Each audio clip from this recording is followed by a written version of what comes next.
सत्संगाची लग्नानंतर काय असतंय? लग्नानंतर असतोय तो जागरण गोंधळ. प्रेमाने बोला. लग्नानंतर असतोय तो जागरण गोंधळ.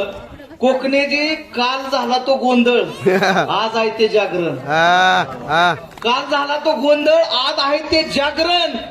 अरे नुसता गोंधळ घालून कुणाचा गोंधळ मिटणार नाही, त्याला जागरण घालावं लागेल. आणि संत हे जागरण घालण्याचं काम करतात महाराज.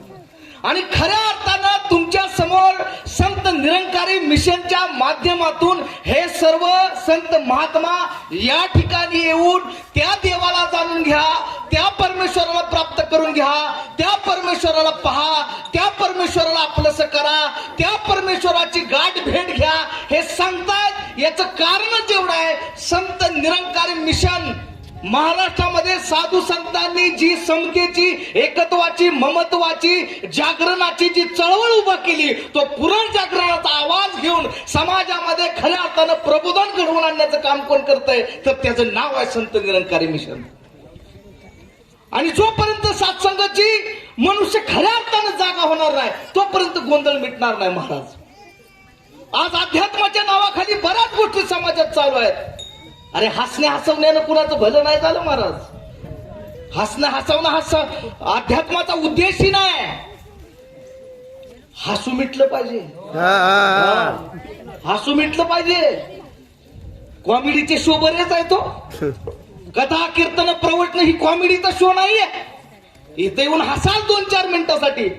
अध्यात्माच्या ठिकाणी गेल्यानंतर इथं 10 मिनिटं नाही हसला तरी चालेल, परंतु इथून बोध मिळाल्यानंतर तुमच्या जीवनाचं हसू वाटल्याशिवाय राहणार नाही.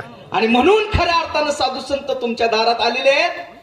बाबा हो, अध्यात्माच्या माध्यमातून बोध घ्या रे. साधू संतांना जे प्राप्त झालं ते प्राप्त करून घ्या रे. तुम्हाला तुमची निज वस्तू, निज घर मिळू द्या रे. तुमच्या ठाईचं अज्ञान जाऊ द्या रे. साधू संतांना अपेक्षित असलेला मानव तुमच्या ठाई जागा होऊ द्या रे. अरे देहाचं लग्न झालं म्हणून माणसाचा उद्धार होणार आहे महाराज. देहाचं लग्न झालं म्हणून माणसाचा उद्धार होणार नाही. आत्म्याचं लग्न झाल्याशिवाय माणसाचा उद्धार नक्की होईल. आज संतांच्या शरीराच्या लग्नाचा सोहळा सुद्धा बघा किती उत्तम आहे. हे कार्यक्रम यांनी घेतलाय बर का, पण हे म्हणतात बाबा हो माझ्या देहाचं लग्न झालं, माझ्या देहाची सोय झाली, पण मी माझ्या आत्म्याची सोय केलेली आहे, तुमच्या बी करा म्हणून कार्यक्रम ठेवलेला आहे. कारण अशी लाईट आली गेली तरी काय नाही होणार. बाबा हो तुमच्या मनाची लाईट इजली ना, अंधार होईल. हा अंधार घालवता येईल 5-10 मिनिटांनी, पण अध्यात्माच्या ठिकाणी जर आपण सोयीस्कर झोप गेलो ना आणि जाणायचं ते जाणलं ना महाराज, मग जीवन बन अंधार आहे रे. संत सांगायला आलेत, अरे येणाऱ्या काळामध्ये ऐकणाऱ्या समाजाला आमची या ठिकाणाहून ग्वाही आहे. येणाऱ्या काळामध्ये बेशक पोरगा वयाने मोठा झाला, शरीराने योग्य झाला, पैसा कमवायला लागला म्हणून तुम्ही त्याचं लग्न करून द्याल, पण येणाऱ्या काळात लग्न टिकायचे असतील तर आध्यात्मिक विचार लागेल तर लग्न टिकतील. नाहीतर कोर्ट कचेऱ्यांची संख्या वाढायला लागलेली आहे. 2 कोटी केसेस पेंडिंग आहेत. कोर्ट चांगली व्हायला लागल्यात, पोलीस स्टेशन मोठी व्हायला लागल्यात, वकिलांची संपत्ती वाढायला लागलेली आहे. ही तुमच्या माझ्या समाजाची प्रगती आहे काय? अरे येणाऱ्या काळात जर पुरीला आणि पोराला बोधच नसेल, समजून घ्यायचं असतं, माणसाला आपलं म्हणायचं असतं, आपुलकीनं जवळ घ्यायचं असतं, प्रेमानं नांदायचं असतं, राहायचं असतं, हे जर पोरांना माहित असेल ना तरच लग्न टिकतील, नाहीतर येणाऱ्या काळात लग्न टिकणार नाहीत. आणि हा इशारा आहे सत्संगाची. ज्ञानोबा तुकोबांना दूर सारून आता आपल्या समाजानं मोबाईल जवळ केलाय.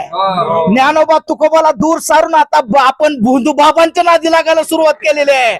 आणि म्हणून सत्संगाची विनंती आहे, कुठं पण डोकं टेकवायचं बंद करा. आता सत्संगाची थोडीशी पडताळणी करा. तुकोबांची वारसदार असलेली माणसं तुम्ही आम्ही आहे. आणि संतांनी सांगितलं सत्य असत्य असे मन केले वाही, अरे मानियले नाही बहुमता. भगवंत रोकडा सौदा आहे. सत्संगजी यांच्या देहाला आणि यांच्या आत्म्याला मार्ग प्राप्त झालेला आहे. यांचं लग्न टिकणार हो, यांचं लग्न टिकणार, यांचा सोन्याचा संसार होणार. पण संतांनी सांगितलं अवघाची संसार सुखाचा करीन, आनंद भरीन तिन्ही लोक. म्हणून सत्संगती जगणं कसं असावं ते संतांसारखं असावं, आणि सत्संगती लग्न कसं असावं ते आत्मा आणि परमात्म्यासारखं असावं. प्रेमाने बोला.